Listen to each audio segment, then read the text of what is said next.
اللہ تعالیٰ نے انسان کو عقل سلیم عطا کر کے اسے اشرف المخلوقات میں سے بنایا. پھر اس کی عقل کو رہنمائی دینے کے لیے، عقل کو نور دینے کے لیے اللہ تعالیٰ نے شریعت عطا فرمائی، دین حق نصیب فرمایا. اس شریعت کے ذریعے سے انسان اللہ تعالیٰ کی بندگی کو بجا لائے اور ایک صالح معاشرہ قائم کرے. انسان کو دنیا میں بہترین عمدہ معاشرہ پیش کرنے کے لیے دو چیزوں کی ضرورت تھی. جان کی قربانی کی بھی ضرورت تھی، مال کی قربانی کی بھی ضرورت تھی. اگر آپ کو یہ چاہتا ہے کہ دنیا میں انصاف ہو، عدل ہو، بھلائی کا غلبہ ہو، اللہ تعالیٰ کی اطاعت اور فرمانبرداری کی جائے، ایک ایسی معاشرت قائم ہو جائے جو صحیح طریقے پر گامزن ہو، تو اس کے لیے جان کی قربانی بھی دینی پڑتی ہے، مال کی قربانی بھی دینی پڑتی ہے. مال اللہ تعالیٰ کی عطا کردہ ایک نعمت ہے اسی کا. اسی نے مال کی محبت بھی ڈالی ہے اور اسی نے اس کو معاشرے کے قیام کا ذریعہ بھی بنا دیا ہے. انسان ایک دوسرے کی خدمت کرتا ہے، ایک دوسرے کے کام آتا ہے، اس مال کو اس کا ذریعہ بنا دیا. کوئی آدمی مال کے وصول کے لیے مزدوری کرے گا تو کوئی آدمی مال کے وصول کے لیے کھیتی باڑی کر رہا ہے، کوئی آدمی اس مال کے وصول کے لیے تجارت کر رہا ہے، کوئی آدمی اس کے لیے ملازمت کر رہا ہے. یہ اسی مال کے ذریعے سے ہمارے اس انسانی معاشرے کا قیام ہے کہ انسان ایک دوسرے کے کام آ رہا ہے. تنہا انسان کچھ نہیں کر سکتا تھا نا. ایک انسان اپنی ضروریات ہی پوری نہیں کر سکتا ہے. ایک انسان اپنے لیے گھر بھی بنائے، کپڑے بھی سیے اور بھی کام کرے تو یہ ایک انسان کے بس کی بات نہیں تھی. حق تعالی شانہ نے انسانوں کے اس معاشرے کو قائم کرنا تھا تو مال کو اس کا ذریعہ بنایا. مال انسان کی بنیادی ضرورت ہے، لیکن اس کے ساتھ ساتھ اس مال کے فتنے سے بھی آگاہ کر دیا. یہ مال ایک آزمائش کی چیز ہے، اسے اپنے دل و دماغ پہ اتنا نہ سوار کر لینا کہ اس مال کے نشے میں آ کر تم اللہ تعالیٰ کے حقوق اور اس کے بندوں کے حقوق سے غافل نہ ہو جانا. بزرگ سمجھانے کے لیے اس کی بہت خوبصورت مثال دیتے ہیں. جیسے کشتی کے لیے پانی کی اشد ضرورت ہے. پانی ہو تو کشتی چل سکتی ہے، پانی نہ ہو تو کشتی نہیں چل سکتی ہے. لیکن وہ پانی کشتی سے باہر ہو تو کشتی چلتی رہے گی. اگر وہی پانی کشتی کے اندر چلا گیا تو وہ کشتی کو ڈبو دے گا. بالکل اسی طرح سے ہر انسان کے لیے مال کی ضرورت ہے. اسی کے ساتھ ہی اس کا دنیا کا نظام چل رہا ہے، اپنے گزر اوقات کو کر رہا ہے. لیکن اس مال کی محبت کو دل و دماغ پر سوار نہ کرے، اس درجہ سوار نہ کرے کہ وہ اس کو اللہ کے حقوق سے اور اس کے بندوں کے حقوق سے اسے غافل نہ کر دے. یہ بنیادی اسلام کی تعلیم ہے اور یہ وہ بنیادی فلسفہ ہے جس کی وجہ سے انسان اللہ جل شانہ کے حکم کو پورا کرتے ہوئے اپنے مال کو خرچ کرنے کا جذبہ رکھتا ہے.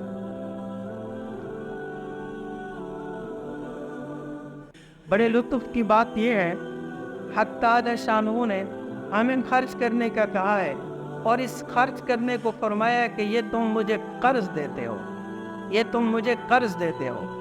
قرآن کریم کی 6 آیات کریمہ میں 12 مرتبہ اللہ تعالیٰ نے قرض دینے کا حکم فرمایا کہ تم اللہ کو قرض دو. وَأَقْرِضُوا اللَّهَ قَرْضًا حَسَنًا، ایک جگہ فرمایا مَنْ ذَا الَّذِي يُقْرِضُ اللَّهَ قَرْضًا حَسَنًا، کون ہے جو اللہ کو قرض حسنہ دے. ایک جگہ فرمایا دو اللہ کو قرض حسن. تو یہ 12 مقامات پر 6 آیات کریمہ میں اللہ تعالیٰ نے قرض کا لفظ استعمال فرمایا اور فرمایا جو مال تم اللہ کے راستے میں خرچ کرتے ہو یہ قرض ہے.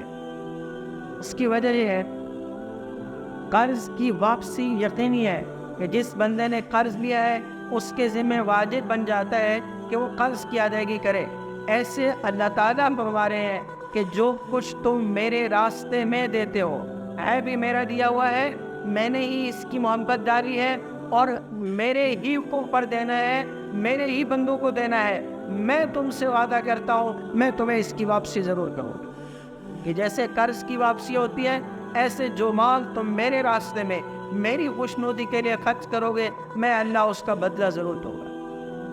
فرمایا وَمَا أَنفَقْتُم مِّن شَيْءٍ فَهُوَ يُخْلِفُهُ وَمَا أَنفَقْتُم مِّن شَيْءٍ، جو کچھ بھی تم خرچ کرو گے فَهُوَ يُخْلِفُهُ، وہ اللہ تمہیں اس کا بدل عطا فرمائیں گے، وَهُوَ خَيْرُ الرَّازِقِينَ، اور وہی ہی سب سے بہترین رزق دینے والے۔ ایک روایت میں آتا ہے حضرت بلال رضی اللہ تعالیٰ عنہ نے گندم کھجور کے 3 ڈھیر جمع کیے ہوئے۔ آپ صلی اللہ علیہ وسلم نے فرمایا اے بلال یہ کیا ہے؟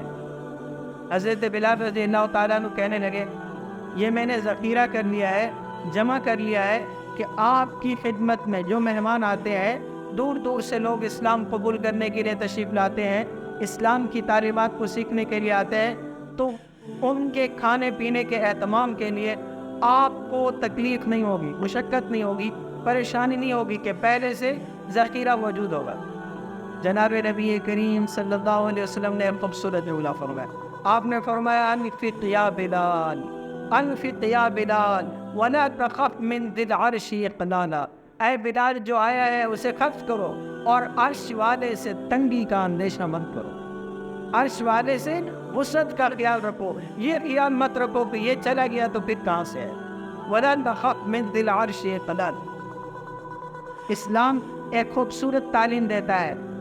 ایک جگہ صحابہ کرام نے رسول اکرم صلی اللہ علیہ وسلم سے بہت کم سوال کیے ہیں، بہت کم سوال کیے ہیں۔ قرآن کریم میں میرے خیال میں 17 مقامات ہیں غالباً جہاں پہ صحابہ کرام نے نبی کریم صلی اللہ علیہ وسلم سے سوال کیا ہوگا، اس سے زیادہ مقامات نہیں ہیں۔ آپ 23 سالہ عرصہ کو دیکھیں، 23 سال کے عرصے میں صرف 17 سوال پوچھے گئے، 17 سوال، اور ہم تو شاید ایک دن میں اگر کہیں قاری سے بات آ جائے تو 17 سوال ایک دن میں کر ایک مجلس پہ کریں، اور عمل کوئی نہیں ہے، سوال پہ سوال، سوال پہ سوال۔ تو صحابہ کرام رضوان اللہ علیہم اجمعین نے ایک سوال پوچھا، یسألونک ماذا ينفقون، صحابہ پوچھتے ہیں ہم کیا خرچ کریں، کتنا خرچ کریں، کیا خرچ کریں؟ تو ایک خوبصورت جملہ اللہ تعالیٰ نے فرمایا قل العفو قل العفو، اے میرے محبوب صلی اللہ علیہ وسلم بتلا دیجئے جو زائد ہے وہ خرچ کرو، العفو جو ضرورت کا ہے وہ روک کے رکھو، جو ضرورت سے زائد ہے اسے اللہ کے راستے میں خرچ کرو۔ اور اللہ تعالیٰ نے فرمایا وَمَا تُنْفِقُوا مِنْ خَيْرٍ فَإِنَّ اللَّهَ بِهِ عَلِيمٌ، وَمَا تُنْفِقُوا مِنْ خَيْرٍ، جو بھی تم بھلائی کا خرچ کرتے ہو، جو بھی تم نیکی کرتے ہو، خرچ کرتے ہو اللہ کے راستے میں، فَإِنَّ اللَّهَ بِهِ عَلِيمٌ، اللہ تعالیٰ اسے جانتے ہیں۔ بلکہ اگر میں اس انداز کو سمجھانے کی کوشش کروں تو بڑا خوبصورت انداز بن جائے گا۔ خرچ کرنے کا اللہ تعالیٰ نے حکم دیا اور فرمایا جو آدمی خرچ کرے گا اس کو دگنا دوں گا، جو آدمی خرچ کرے گا اس کو دگنا دوں گا۔ مثال کے طور پر ایک آدمی ایک خرچ کرے گا ملے گا 3، دگنا ملے گا، اس کا ڈبل ملے گا۔ 2 خرچ کرے گا ملے گا 6۔ میں کہتا ہوں نبی کریم صلی اللہ علیہ وسلم نے کہا ہوگا یا باری تعالیٰ یہ کم ہے، یہ کم ہے، دگنا کم ہے۔ آیت اتر گئی من جاء بالحسنۃ فلہ عشر امثالها، من جاء بالحسنۃ فلہ عشر امثالها، ایک خرچ کرو، ایک خرچ کرو، اللہ 10 دے گا، اللہ 10 دے گا۔ میں کہتا ہوں نبی کریم صلی اللہ علیہ وسلم نے فرمایا ہوگا یا باری تعالیٰ یہ بھی کم ہے، یہ بھی کم ہے، میری امت ایک خرچ کرے اور صرف 10 ملے، یہ کم ہے، یہ کم ہے۔ آیت اتر گئی سورہ آل عمران کی مثل الذین ينفقون اموالهم فی سبیل اللہ کمثل حبۃ انبتت 7 سنابل فی کل سنبلۃ 100 حبۃ، تم ایک خرچ کرو اللہ 700 کے برابر اجر عطا کریں گے، ایک پہ کتنا ملے گا؟ 700 ملے گا، 700 ملے گا۔ اور ہم نے سمجھا ہے بس کلمہ پڑھا ہے ہمارے لیے جنت ہے۔ قرآن کہتا ہے 4 سپارے کی پہلی آیت، لن تنالوا البر لن تنالوا البر حتى تنفقوا مما تحبون۔ ہرگز تم نیکی کے کمال کو پا نہیں پاؤ گے، ہرگز نہیں پہنچ پاؤ گے نیکی کو، یہاں تک کہ تم اپنی محبوب ترین چیز میرے نام پہ خرچ کرو، سب سے محبوب ترین چیز میرے نام پہ خرچ کرو۔ یہ آیت اتری حضرت ابو طلحہ رضی اللہ تعالیٰ عنہ ہے، مدینہ طیبہ میں ان کا باغ تھا، اور اس باغ میں ایک کنواں تھا، اس کا پانی بہت چشمہ تھا، بہت میٹھا پانی تھا، ٹھنڈا پانی تھا، نبی کریم صلی اللہ علیہ وسلم کو پسند تھا، آپ گائے وہاں تشریف پہ لے جاتے تھے، ابھی وہ مسجد نبوی کا حصہ بن چکا ہے۔ حضرت ابو طلحہ رضی اللہ تعالیٰ عنہ ہے، اور آ کر کہنے لگے، اے اللہ کے حبیب صلی اللہ علیہ وسلم، میرا باغ بیروحہ کے نام سے جو ہے وہ میں نے اللہ کے نام پہ صدقہ کر دیا ہے، جو وہ میرے مال میں مجھے سب سے زیادہ پسندیدہ تھا، سب سے زیادہ پسندیدہ، اس لیے کہ میرا اللہ یہ کہہ رہا ہے میں اس وقت تک نیکی کے کمال کو پا ہی نہیں سکتا ہوں جب تک کہ میں اپنی محبوب چیز اللہ کے راستے میں خرچ نہ کروں۔ ایک آیت ہے، من ذا الذی یقرض اللہ، کون ہے جو اللہ کو قرض حسن دے؟ کون ہے؟ ایک صحابی ہے۔ ہمیں اپنے بڑوں کی سخاوت کے واقعات کو سننا ہے، اس سے انسان میں سخاوت کا جذبہ پیدا ہوتا ہے۔ سخاوت ایک درخت ہے، سخاوت جنت کا ایک درخت ہے جس کی ٹہنیاں زمین میں پھیلی ہوئی، جس نے اس ٹہنی کو پکڑ لیا وہ جنت میں ضرور جائے گا، جنت میں ضرور جائے گا۔ سخاوت ایک درخت ہے، یہ حدیث لکھی ہوئی ہے۔ اچھا، تو میں عرض کر رہا تھا حضرت ابو طلحہ رضی اللہ عنہ تشریف لائے، اے اللہ کے حبیب صلی اللہ علیہ وسلم، کیا اللہ ہم سے قرض کا مطالبہ کر رہے ہیں؟ کیا اللہ مجھ سے قرض لیتے ہیں؟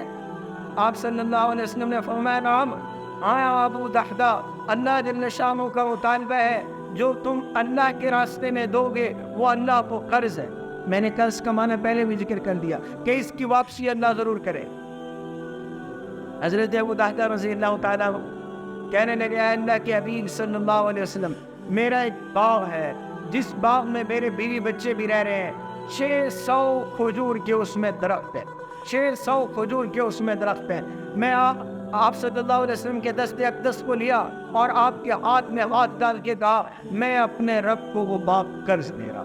پھر جب گئے گھر والوں کے پاس، بیوی بچوں کے پاس، باغ میں نہیں داخل ہوئے، باہر کھڑے ہو گئے، کہا، ہے میرے گھر والوں، آنے آیا باہر نکل آؤ، یہ گھر میں نے اللہ کو قرض دے دیا ہے، یہ باغ میں نے اللہ کو قرض دے دیا ہے۔ ہمارے گھر والے ہوتے نا تو کہتے ہوئے، پاگل ہے، کیا کر کے آیا ہوا ہے، کیا کہہ رہا ہے، سوچ تو صحیح، کہتا کیا ہے۔ یہ باغ دینے والا تھا، کچھ نہیں بولا، بیوی بچے باہر نکل آئے اور کہنے لگے، ابو طلحہ، اللہ کی قسم بہترین سودا کیا ہے، بہترین سودا کیا ہے۔ اور میں کہہ رہا تھا، یہ ہمیں اپنے بڑوں کی سخاوت کے واقعات کو سنانا ہے، بچوں کو سنانا ہے، خود یاد کرنا ہے، خود سننا ہے، اس سے انسان میں سخاوت کا جذبہ پیدا ہو۔ میں تو کہتا ہوں سخاوت کرنا سیکھنا پڑتا ہے، اپنی جیب میں ٹافیاں ہی رکھ لیا کریں بھائی، ہم سے بڑا کام نہیں ہو سکتا نا، بھی 10 روپے کی ٹافیاں لے لیں، بچہ ملتا ہے تو اس کو ایک ٹافی دے دیں، یہ میری طرف سے سخاوت ہے، آپ کی طرف سے سخاوت ہے۔ دینے والا ہاتھ اللہ کو پسند ہوتا ہے، پسند ہے اللہ کو خرچ کرنے والا ہاتھ، محبوب ہے وہ ہاتھ جو اللہ کے راستے میں والے خرچ کرتے ہیں۔ سخاوت کا تذکرہ ہے، اور حضرت عثمان رضی اللہ تعالیٰ عنہ کا تذکرہ نہ ہے تو میرے خیال میں سخاوت کا باب، سخیوں کا باب مکمل نہیں ہوتا ہے۔ حضرت عثمان رضی اللہ تعالیٰ عنہ، ایک دفعہ حضرت ابوبکر صدیق رضی اللہ تعالیٰ عنہ کے زمانے سے مدینہ طیبہ میں قحط آ گیا، اشیاء خرد و روش میں قلت آ گئی۔ انہی دنوں میں حضرت عثمان رضی اللہ تعالیٰ عنہ کا قافلہ ملک شام سے آ رہا تھا، تجارت کا قافلہ تھا، کئی سو اونٹ تھے جو غلے سے لدے ہوئے تھے۔ اب جب وہ قافلہ مدینہ کے قریب آیا، مدینہ کے تاجر، بلکہ میں کہوں تھوک کے وپاری جو بڑے بڑے تاجر تھے، وہ حضرت عثمان رضی اللہ تعالیٰ عنہ کے پاس آ گئے اور آ کر کہنے لگے اے عثمان، جو آپ کا تجارت کا قافلہ آ رہا ہے، جو اونٹ آ رہے ہیں، جو غلہ آ رہا ہے، جو مال آ رہے ہیں، ہم اس کا سودا کرنے کے لیے آئے ہیں، اس کی خریداری کرنے کے لیے آئے ہیں۔ حضرت عثمان رضی اللہ تعالیٰ عنہ نے پوچھا کتنا دو گے اس کا؟ کہا جہاں آپ کے 10 خرچ ہوئے ہیں وہاں 12 دیں گے۔ کہا بہت تھوڑا ہے۔ انہوں نے کہا 14 دیں گے۔ آپ نے فرمایا بہت تھوڑا ہے۔ کہنے لگے 15 دیں گے۔ کہا بہت تھوڑا ہے۔ کہا دگنا دیں گے۔ کہا بہت تھوڑا ہے۔ میرے پاس ایک ایسا تاجر بھی ہے جو اس سے زیادہ مجھے قیمت دیتا ہے، جو اس سے زیادہ مجھے قیمت دیتا ہے۔ وہ کہنے لگے اے عثمان، مدینہ کے سارے تاجر یہاں موجود ہیں، بڑے بڑے جتنے تاجر ہیں ہم سب یہاں موجود ہیں، کون ہے ایسا تاجر جو تمہیں اس سے بھی زیادہ دے رہا ہے، اس سے بھی زیادہ دے رہا ہے؟ کہا میرا اللہ مجھے 1 پہ 10 دے رہا ہے، میرا اللہ مجھے 1 پہ 700 گنا دے رہا ہے، تو میں اس اللہ سے تجارت کرتا ہوں، اور یہ سارا غلہ آل مدینہ کے فقراء پر صدقہ ہے، مدینہ والوں پر صدقہ ہے۔ ہمارے یہاں نا اگر تنگی آ جائے نا کسی چیز کی، کوئی چیز کم ہو جائے، ہمارا تاجر مال کو روک لیتا ہے کہ اور قیمت بڑھ جائے پھر دوں گا، اور بڑھ جائے پھر دوں گا۔ اور ایک وقت تھا امت مسلمہ کے اندر یہ جذبہ تھا، امت مسلمہ کا یہ فرد چاہتا تھا، کال کا زمانہ ہے، غربت کا زمانہ ہے، تنگی کا زمانہ ہے، اسرت کا زمانہ ہے، اور میرا مال اللہ کے راستے پہ قربان ہو جائے۔ ایک یہ جذبہ تھا، ایک یہ نیت تھی۔ اللہ کی قسم آج بھی اس کی ضرورت ہے، آج بھی ضرورت ہے۔ شیطان بخیل عابد سے نہیں ڈرتا ہے، بخیل عابد سے نہیں ڈرتا ہے۔ اسے پتہ ہے یہ بخل کر رہا ہے، بخل کرنے والا ہے، جتنے لمبی نفل نماز پڑھتا رہے، جتنے نفل کام کرتا رہے، ایک وقت ایسا آئے گا میں اس کو اللہ کے فریضے سے روک دوں گا اور بہت پیچھے چلے۔ ہاں، سخی گناہگار سے ڈر جاتا ہے، سخی گناہگار سے ڈر جاتا ہے کہ یہ ایسی جگہ پہ خرچ کرے گا اور یہ بہت آگے نہیں، بہت آگے۔ ایک روایت میں فرمایا سخی آدمی اللہ کے قریب ہوتا ہے، سخی آدمی اللہ کے قریب ہوتا ہے، سخی آدمی جنت کے قریب ہوتا ہے، سخی آدمی لوگوں سے بھی قریب ہوتا ہے اور جہنم سے دور۔ بخیل آدمی اللہ سے بھی دور ہوتا ہے، لوگوں سے بھی دور ہوتا ہے اور جنت سے بھی دور ہوتا ہے۔ روزانہ 2 فرشتے آسمان سے اترتے ہیں اور دونوں ایک دعا دیتے ہیں، اللہم اعطِ منفقا خلفا، اے اللہ خرچ کرنے والے کو اس کا بدل عطا کر دے، جو خرچ کر رہا ہے اے اللہ اس کو اس کے بدلے میں عطا کر دے۔ اللہم اعطِ ممسکا تلفا، اے اللہ جو روک کے رکھتا ہے اس کے مال کو ہلاک کر دے۔ اس زمانے میں سخاوت کی کمی ہے۔ اچھا، سخاوت صرف مال کا نام بھی نہیں ہے، میں کہتا ہوں سخاوت ایک وسیع مفہوم رکھتا ہے۔ آپ کے پاس مال میں وسعت ہے، مال میں سخاوت کریں۔ مال میں سخاوت نہیں ہو سکتی ہے، اپنی گفتگو کی سخاوت رکھیں، اپنے رشتہ داروں کا حال احوال تو خیر خیریت تو پوچھ لیا کریں نا۔ بات کرنے میں بھی سخاوت نہیں ہوتی ہے ہم سے، ملنے میں بھی سخاوت نہیں ہوتی ہے ہم سے۔ آپ اور میں ہر جمعہ میں جس بھی مسجد میں آپ نماز پڑھتے ہیں، ہر مسجد کا خطیب اللہ کا ایک فرمان سناتا ہے، ہمیں اللہ کا ایک فرمان سناتا ہے، بلکہ میں کہتا ہوں اسلام کا انٹرنیشنل پیغام سناتا ہے۔ ان اللہ یأمر بالعدل والاحسان وایتاء ذی القربى، اللہ حکم دے رہے ہیں، اللہ حکم دے رہے ہیں، میرا مالک، میرا خالق، جہان کا پروردگار حکم دے رہا ہے عدل کرنے کا، احسان کرنے کا، قریبی رشتہ داروں کو دینے کا، قریبی رشتہ داروں کو دینے کا۔ ان کو مال کی ضرورت ہو ان کو مال دو، اگر ان کو رہنمائی کی ضرورت ہو ان کے رہنمائی کرو، اگر ان کو خاطر مدارات کی ضرورت ہے ان کی خاطر مدارات یعنی جسمانی اعتبار سے کرو۔ اور کچھ نہیں کر سکتے تو کم سے کم اپنے قریبی رشتہ داروں کی خیر خبر تو لے لیا کرو، اچھے انداز میں مل تو لیا کرو، محبت سے سلام تو کر لیا کرو۔ عرصہ گزر گیا، پھپھو سے ملے ہی نہیں ہے، خالہ کے گھر جانا ہی نہیں ہوا ہے، چچا جان سے سلام ہی نہیں لیتا ہے، حقیقی ماموں سے منہ موڑ لیتا ہے، حقیقی تایا آتے ہیں صحیح دل سے سلام نہیں کرتا ہے۔ اپنے اندر سخاوت پیدا کیجیے، اپنے اندر سخاوت پیدا کیجیے، مال میں سخاوت دیجیے، اپنے اخلاق میں سخاوت دیجیے، اپنے تکلم میں سخاوت دیجیے۔ حضرت عثمان رضی اللہ تعالیٰ عنہ، غزوہ تبوک کا موقع آیا، اسے جیش ذات العسرہ کہا جاتا ہے۔ یہ تنگی کا زمانہ تھا، کھجور کے باغات تیار تھے، پھل تیار تھے، حکم آ گیا اللہ کے راستے میں نکلو۔ اسلام آپ صلی اللہ علیہ وسلم منبر پہ تشریف لائے اور آپ صلی اللہ علیہ وسلم نے انفاق فی سبیل اللہ کی ترغیب دی کہ اللہ کے راستے میں اپنے مال کو خرچ کرو۔ حضرت عثمان رضی اللہ تعالیٰ عنہ کھڑے ہوئے اور عرض کرنے لگے، اللہ کے حبیب صلی اللہ علیہ وسلم، 100 اونٹ بما گجاوا کے پادان کے اور اس کے اوپر جو سامان ہوتا ہے وہ میرے ذمہ۔ آپ صلی اللہ علیہ وسلم ممبر کی دوسری سیڑھی پہ تشریف لائے، پھر آپ نے انفاق فی سبیل اللہ کی ترغیب دی۔ حضرت عثمان رضی اللہ تعالیٰ عنہ پھر کھڑے ہوئے، عرض کرنے لگے، اللہ کے حبیب صلی اللہ علیہ وسلم، 100 اونٹ اور میرے ذمہ ہو گئے۔ آپ صلی اللہ علیہ وسلم پھر ممبر کی تیسری سیڑھی پہ تشریف لائے، آپ نے پھر ترغیب دی۔ حضرت عثمان رضی اللہ تعالیٰ عنہ پھر کھڑے ہوئے اور فرمانے لگے، اللہ کے حبیب صلی اللہ علیہ وسلم، 100 اونٹ اور میرے ذمہ۔ اور پھر حضرت عثمان رضی اللہ تعالیٰ عنہ گئے، 1000 دینار لائے اور نبی کریم صلی اللہ علیہ وسلم کے سامنے رکھ دیے۔ آپ صلی اللہ علیہ وسلم ان دینار کے سکوں کو اپنے ہاتھوں میں الٹ پلٹ کر رہے تھے اور ارشاد فرما رہے تھے، ما ضر عثمان ان عمل بعد اليوم، آج کے بعد عثمان کوئی بھی عمل نہ کرے تو عثمان کی نیکی میں کمی نہیں آئے، عثمان کے جنتی ہونے میں ضرر نہیں آئے۔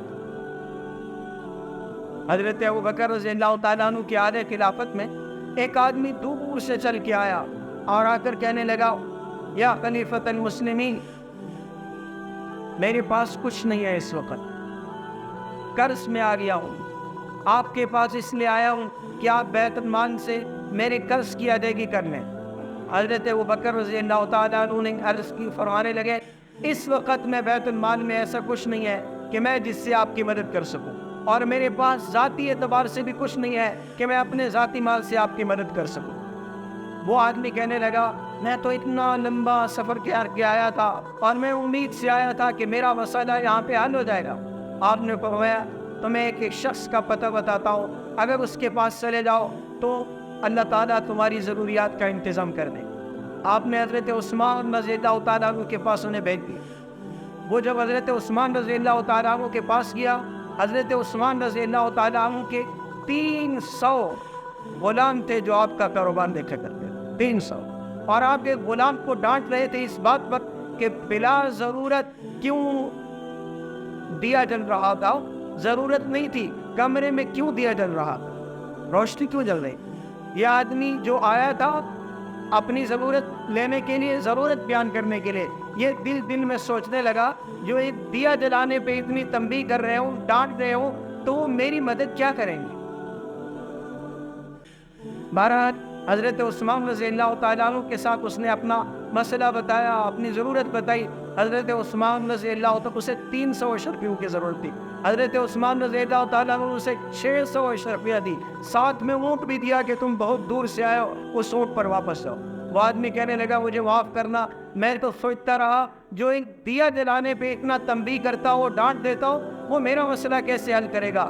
آپ نے فرمایا، وہاں بلا ضرورت دیا جلا تھا، اس پہ روکنا میری ذمہ داری تھی، اور تم سائل تھے، مدد مانگنے آئے تھے، میرے اوپر اللہ کا فریضہ تھا، وَفِي أَمْوَالِهِمْ حَقٌّ لِلسَّائِلِ وَالْمَحْرُومِ۔ تمہارے ساتھ بھی وہی کیا جو مجھے میرے اللہ نے حکم دیا تھا، اور اس خادم کو بھی تنبیہ اس بات پہ کی جو میرے اللہ نے مجھے حکم دیا۔ وَأَنفِقُوا مِمَّا رَزَقْنَاكُم مِّن قَبْلِ أَن يَأْتِيَ أَحَدَكُمُ الْمَوْتُ۔ اعلان ہے اللہ تعالیٰ کا، 28ویں پارہ سورۃ المنافقون، اے آل ایمان، جو کچھ ہم نے تمہیں عطا کیا ہے، جو کچھ ہم نے تمہیں عطا کیا ہے، اس مال میں سے خرچ کرو، من قبل ان یأتی احدکم الموت، پہلے اس کے کہ تمہارے پاس موت آ جائے۔ کماتے رہو، جوڑتے رہو، خرچ نہیں کیا ہے کہ بعد میں کام آئے گا، ایسا نہ ہو کہ تم بات کرتے رہو اور ادھر سے موت کا فرشتہ آئے. فیقول، پھر کہنے لگے گا انسان، ربی لولا اخرتنی الی اجل قریب فاصدق واکن من الصالحین. جب موت آئے گی اسے سمجھ آئے گا کہ صدقہ کرنا کتنی اہمیت کا حامل تھا، اللہ کے راستے میں خرچ کرنے پہ رکھا ہوا کیا تھا. کہے گا اے کاش مجھے تھوڑا موقع اور مل جاتا اور میں اللہ کے راستے میں اپنا مال صدقہ کر کے آتا. فاصدق واکن من الصالحین. جو کچھ بھی عطا کر رکھا ہے اللہ نے اس سے اپنی ناشکری کی بنیاد پہ تھوڑا نہ سن لیے. جو کچھ دے رکھا ہے اس کا کرم ہے، اس کا احسان ہے، اس پر اس کا شکر بجا رہیے، اسے ہرگز تھوڑا نہ سمجھیے. میں تو اکثر کہتا ہوں خرچ کرنے کا آدمی اگر جذبہ رکھ لے، اللہ جل شانہ غریب سے غریب آدمی کے صدقے کو وہی اجر دیں گے جو امیر آدمی اپنے وسعت سے کرے گا. آپ اپنی قدرت کے مطابق کریں گے، میرا اللہ خرچ میں برابری دے. اس نے آپ پرسنٹیج نکالیں گے، اس نے اپنے مال کا 100 حصہ دیا ہے، 100 میں سے 1 حصہ دیا ہے. آپ نے بھی اپنے مال میں سے 100 میں سے 1 حصہ دیا ہے، میرا اللہ اجر تولے گا تو برابر تولے گا. تم نے اپنی حیثیت سے دینا ہے، مالدار آدمی نے اپنی حیثیت سے دینا ہے. دینے والا بنے انسان. سخاوت درخت ہے جنت کا، اور اس کی ٹہنیاں اللہ نے زمین میں پھیلا رکھی. جس بھی ٹہنی کو تھام لو گے وہ ٹہنی تمہیں جنت میں لے جائے. سورۃ الحدید میں ایک جگہ بڑا خوبصورت ارشاد ہے، وَأَنفِقُوا مِمَّا جَعَلَكُم مُسْتَخْلَفِينَ فِيهِ. یہ مال جو میں نے تمہیں عطا کیا ہے نا، یہ تمہیں بطور ضرورت کے دیا ہے. آج سے پہلے، آج آپ کے پاس ہے نا، پہلے آپ کے پاس نہیں تھا، کسی اور کے پاس. ان سے پہلے کسی اور کے پاس تھا. پیچھے چلے جاؤ کسی اور کے پاس تھا. تم چلے جاؤ گے یہ کسی اور کے پاس چلے گا. تمہیں بطور نیابت کی دیا ہے، مستخلفین فی. تمہیں اس مال کے اندر اللہ تعالیٰ نے خرچ کرنے میں ایک نائب بنایا ہے. تم مالک نہیں ہو اس مال کے. مال تھا بھی اللہ کا، ہے بھی اللہ کا، رہے گا بھی اللہ کا. وَلِلَّهِ مِيرَاثُ السَّمَاوَاتِ وَالْأَرْضِ. اللہ ہی کے لیے ہے آسمان و زمین کی میراث. آج سے پہلے بھی اللہ کا تھا، آج بھی اللہ کا ہے، آج کے بعد بھی اللہ کا ہوگا. اس نے تمہیں دیا ہے تمہارے امتحان کے لیے، آزمائش کے لیے. اس مال کو اپنے دل و دماغ پہ اتنا نہ سوار کیجئے کہ مال کی محبت میں انسان اپنے اعزاء و اقارب کے حقوق، اپنے رب کے حقوق سے غافل نہ ہو جائے. یہ تقاضا ہے اسلام کا. ساری کائنات کو حکم ہے میرے محبوب پہ درود و سلام دے. یا ایھا الذین آمنوا صلوا علیہ وسلموا تسلیما. ایک موقع بڑا عجیب آیا ہے، 11واں پارہ ہے سورۃ التوبہ. ارشاد ہے جناب نبی کریم صلی اللہ علیہ وسلم کو، خذ من اموالہم صدقۃ تطہرھم وتزکیھم بہا وصلی علیہم. اے میرے محبوب اپنی امت سے کہیے اپنے مال میں سے صدقہ دیتے رہے. ان کے مال میں صدقہ نکلے گا، ان کا تزکیہ ہوگا، دل پاک ہوگا بخل سے، مال کی محبت میں کمی آئے گی، مال کی محبت کم ہوگی. اور فرمایا وصلی علیہم. ساری کائنات کو کہا میرے نبی پہ درود بھیجو. اور نبی کریم صلی اللہ علیہ وسلم سے فرمایا جو تمہارے امتی خرچ کرتے ہیں ان کے لیے دعائے رحمت کرو، ان کے لیے. اللہ ہم سب کو صحیح معنوں میں اسلام کی سمجھ نصیب فرمائے اور اس کے مطابق زندگیاں بسر کرنے کی توفیق نصیب فرمائے.